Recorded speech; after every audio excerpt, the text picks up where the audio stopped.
Yo, what's going on, YouTube, and welcome back to Goal Line Hockey. It's your boy, Kevin Forte, and we are taking a look today at the Boston Bruins. We have a little bit of some trade rumors going on.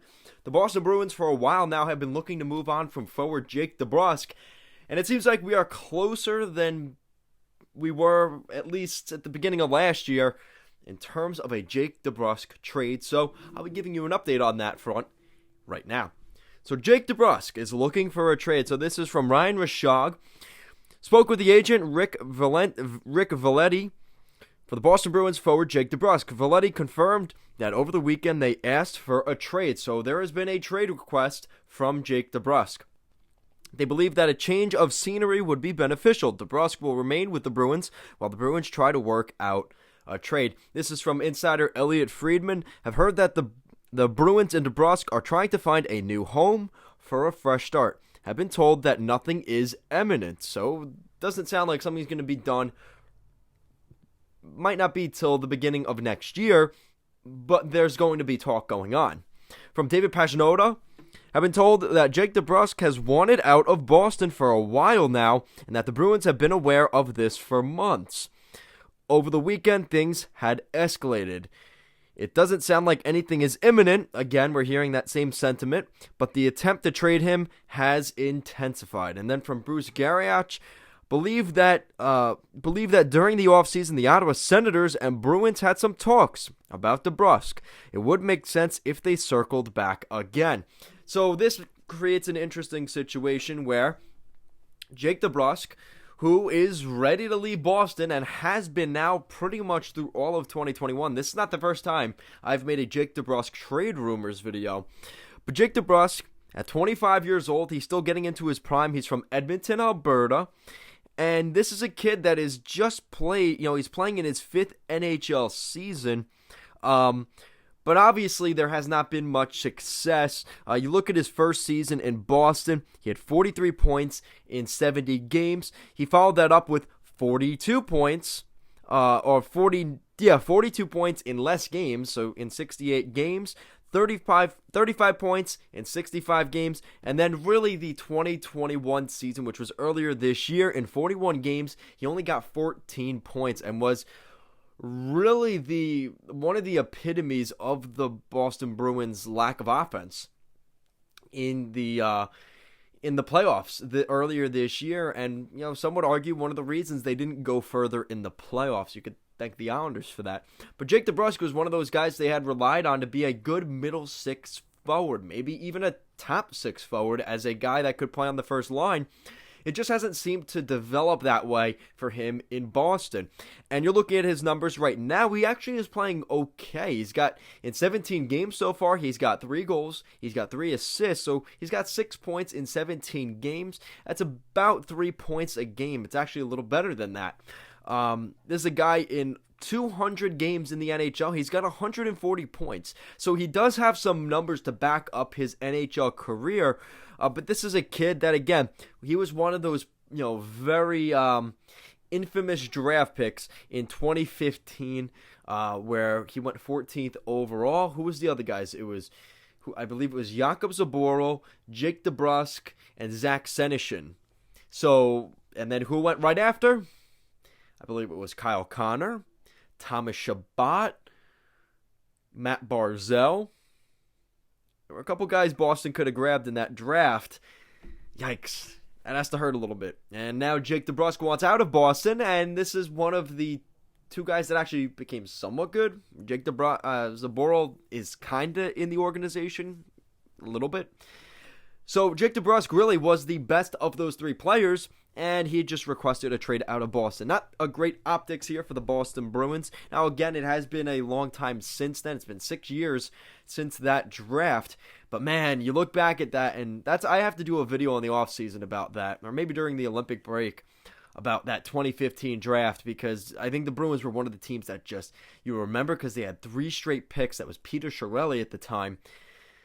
Ooh, it gives you chills just thinking about what the Bruins could look like right now had they kept those guys, had they kept Tyler Seguin, but we'll go into that another day. But now we're going to get into, with the numbers, this is a guy that his current cap hit, he's coming off of his entry-level contract. He signed a one-year deal with the Bruins at $3.675 million. He's a restricted free agent next summer, so you would assume that the Bruins would probably look to trade him somewhere at the trade deadline, or at the very least before the trade deadline, because teams will have his rights come the offseason, which makes you think the Ottawa Senators could be a good fit because they kind of have some leverage in terms of having control over this player. It would make sense for the Ottawa Senators to go for him. They're looking for some scoring on their, in their group, and let's be honest, a guy like Debrusk could do that, and the Ottawa Senators have the draft picks. If they wanted to make that trade, they could make that work. So the Ottawa Senators are definitely a possibility. We've heard the New York Rangers could also be in the mix for Jake Debrusk. Again, another team like Ottawa, they do have a plentiful amount of prospects that they could trade, or even draft picks for that matter, that they could trade for a guy like Debrusk to add some help in the middle six. And Jake Debrusk could definitely be that little bit of scoring touch that they may end up losing this year with a guy like Ryan Strome potentially leaving the organization. It sounds like that will happen. If you're the Bruins, do you consider a Jake Debrusk for Ryan Strome, 1-for-1 trade? Maybe something that gets brought up. I guess it comes down to the Bruins. Do they want a guy that could come in immediately and maybe help them for a season? Or do they want some more long-term assets in terms of a draft pick? Would that be what's the move right? What's the sentiment right now in Boston from Don Sweeney? What do they want to do moving forward?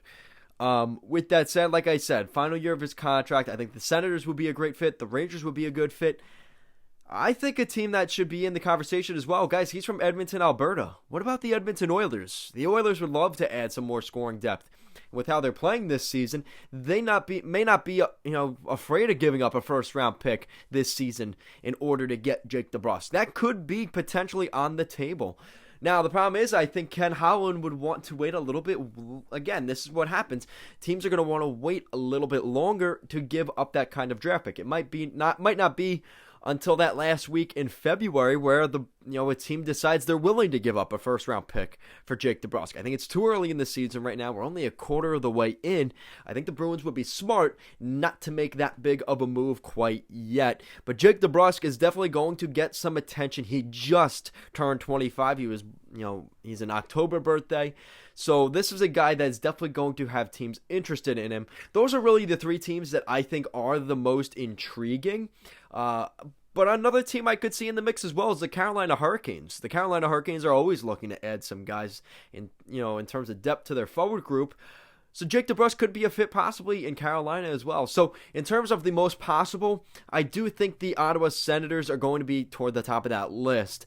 I don't think the Rangers are too far behind, but it seems like they may be looking a little bit elsewhere. So I have the Senators, I have the Oilers, the Rangers, and then the Carolina Hurricanes fourth in terms of the possibility of teams getting Jake Debrusk. So guys, let me know what you think in the comment section down below. What do you value Jake Debrusk at this point?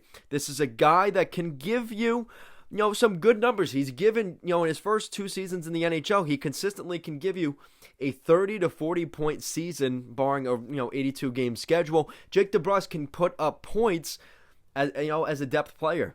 The question is, what is his price, and what are teams thinking in the sentiment of when they bring in Jake Debrusk? Is he a second line forward? Is he a third line forward that's really, really good?